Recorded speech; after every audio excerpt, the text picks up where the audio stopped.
করতে কাজ শুরু করেছে মাইলস্টোনের গঠিত তদন্ত কমিটি। এদিকে আজও স্কুল ক্যাম্পাসের সামনে ভিড় করছেন উৎসুক জনতা। এ নিয়ে আরো জানাতে স্কুল ক্যাম্পাসের সামনে থেকে যুক্ত হয়েছেন রকিবুল রাহাত। রাহাত, জানাবেন যে নিখোঁজ শিক্ষার্থীদের খোঁজে কেউ স্কুল ক্যাম্পাসে এসেছেন কিনা এবং আহত নিহতদের তালিকা প্রস্তুতের কাজ কত দূরে এগোলো?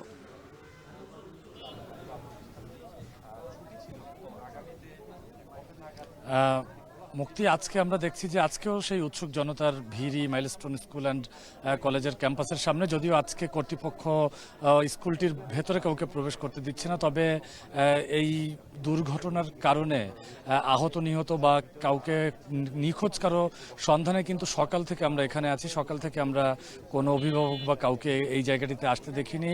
আপনি জানেন যে ইতোমধ্যে কিন্তু সিআইডির পক্ষ থেকে জানানো হয়েছে যে কেউ যদি নিখোঁজ কারো সন্ধান চান তাহলে তারা যেন সিআইডির যে সেলটি রয়েছে সেখানে গিয়ে তারা যেন তাদের নমুনাটি দিয়ে আসে, অর্থাৎ ডিএনএ ম্যাচিংয়ের যে বিষয়াদিগুলো রয়েছে সেই জন্য যেন তারা নমুনা দিয়ে আসে। এছাড়া কিন্তু যে কারণে স্কুল ক্যাম্পাসে নিখোঁজ বা আহত নিহতদের যে অভিভাবক বা অন্যান্যরা যারা রয়েছে তাদের মূলত স্কুল ক্যাম্পাসে কোনো কাজ নেই। আমরা সকাল থেকে দেখছি উৎসুক জনতাই অনেকে আসছেন, অনেকে এসে এই যতটুকু গেট দিয়ে তাকিয়ে যতটুকু দেখা যায় ভেতরটা ততটুকুই দেখছেন। অনেকে আফসোস করছেন, হতাশার কথা বলছেন এবং এভাবেই মূলত আজকে দিনটি চলছে। এবং স্কুল কর্তৃপক্ষ যারা রয়েছে, বিশেষ করে স্কুলের শিক্ষক যারা রয়েছেন তাদের বেশ কয়েকজনকে আমরা দেখেছি যে সকাল থেকেই তারা স্কুল ক্যাম্পাসে প্রবেশ করেছে। তাদের দু একজনের সঙ্গে আমরা কথা বলার চেষ্টা করেছিলাম। তারা গণমাধ্যমের সঙ্গে ক্যামেরায় কথা না বললেও অনেকেই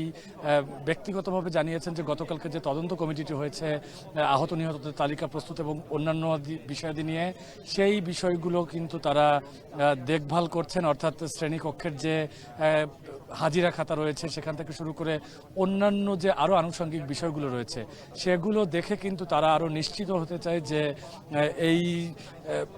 এই যে আহত নিহতদের নিয়ে যে গতকালকে থেকে যে শিক্ষার্থীদের যে নানান বিক্ষোভ হলো এবং তারা যে 6 দফা দাবিতে গতকাল যে আন্দোলন করলো, 2 উপদেষ্টাকে অবরুদ্ধ করে রাখলো, সেই বিষয়গুলো অর্থাৎ আহত নিহতদের তালিকা প্রস্তুত এবং প্রকৃত সংখ্যা নিয়ে যেহেতু তারা প্রশ্ন তুলেছে সেই বিষয়গুলো দেখভাল করতে স্কুলের পক্ষ থেকে তদন্ত কমিটির সেই কাজটি কিন্তু তারা করছে। এবং যেহেতু 3 কার্যদিবসের মধ্যে তাদেরকে সেই তদন্ত প্রতিবেদন দিতে বলা হয়েছে, সেক্ষেত্রে হয়তোবা আগামীকাল বা তার পরের দিন গিয়ে আমরা জানতে পারবো যে তাদের এই তালিকা প্রস্তুত কতদূর হলো। এই ছিল মাইলস্টোন স্কুল ক্যাম্পাসের সামনে থেকে আমার কাছে সবশেষ। মুক্তি। রকিবুল রাহাত যুক্ত ছিলেন milestone school and college campus থেকে।